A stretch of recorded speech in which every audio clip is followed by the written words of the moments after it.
రోజా పట్టాభిషేకం చేసుకోవడానికి అన్ని సిద్ధం చేస్తారు. రమాదేవి, హర్ష, అరుణ్, చామంతి, ప్రేమ్, రోజాతో సహా అందరూ హాల్లో ఉంటారు. ఇంకా సిద్ధాంత్ గారు వస్తూ ఉంటారు.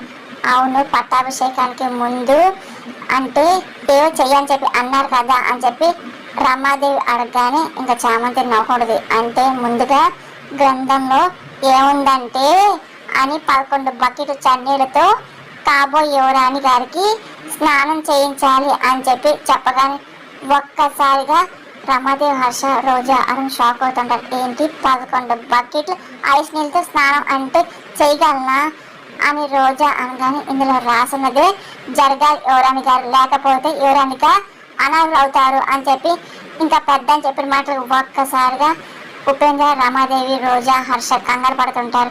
వెళ్ళి రోజా జైబేరి మోగించరా అని చెప్పి అరుణ్ అనగానే ఇంకా రోజా సరే అని చెప్పి వెళ్తుంది. ఇంకా 11 బకెట్లు అరేంజ్ చేస్తారు.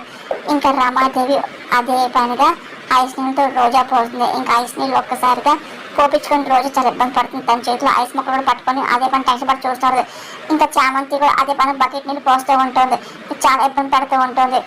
ఏంటి ఇదంతా నీకు అవసరమా, లేచి వెళ్ళిపోతావా అని చెప్పి చామంతి అన్నా సరే రోజా ఏమాత్రం పడుచుకోకుండా 11 బకెట్ల ఐస్ నీళ్ళతో పోపించడం సిద్ధమవుతుంది. అదంతా రమాదేవి షాక్ అవుతుంది. ఇంకా అలా చూస్తుంది. ఇంకెలా సరే రోజు ఓడిపోలేక చామంతి ప్లాన్ చేస్తూ